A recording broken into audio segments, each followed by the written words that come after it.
Əvvəla hamı çox müraciət edirlər ki, sink preparatları reklam olunur, bunları qəbul eləyək, eləməyək.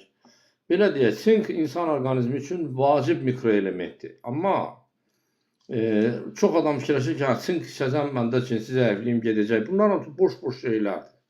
Yəni sinklə cinsi zəiflik müalicə olunmur. Sink bu belə deyək də, bu əgər cinsi zəifliyi bir bina hesab eləsək, sink burada bir dənə daşdır. Bir dənə daşla binanı tikmək olmur. Başa düşürsünüzmü?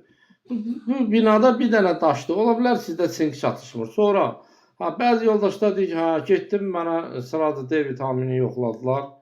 Yəni D vitamininin çatışmamazlığı bəli, ola bilər cinsi zəiflik əlamətləri versin. Amma D vitamini içməklə cinsi zəiflik müalicə olunmur. Yəni bu yenə dediyim kimi cinsi zəifliyi bir bina hesab eləsək, D vitamini, sink, nə bilim başqa minerallar, bunlar hamısı burada bir daş rolu oynayır.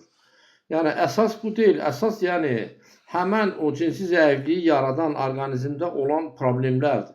O problemlər aradan qaldırılmadan cinsi zəifliyin müalicəsində istifadə olunan vasitələr, hansı ki bunu aradan qaldırmaq üçün, yəni stimullaşdırmaq üçün, cinsi funksiyanı stimullaşdırmaq üçün istifadə olunan vasitələr öz effektini vermir. Nəyə görə?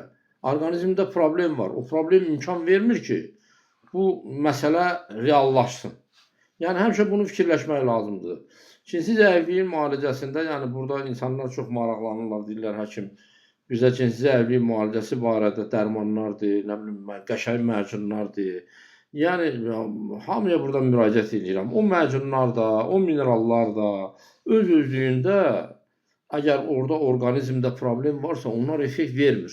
Və çox adam da sonra deyir, bəs mən falan həkim yazmışdı, elədim, xeyir olmadı. Ona görə ki, həmən onu yazmamışdan əvvəl baxmaq lazımdır ki, orada nə problem var? Orada nədir bu cinsi zəifliyi yaradan səbəb? Yəni səbəbi aradan qaldırmasaz, elədiyiniz bütün vasitələr boşa gedəcək. Ona görə sink də, D vitamini də, nə bilim hansısa çox güclü məcun da, bunlar hamısı belə deyək,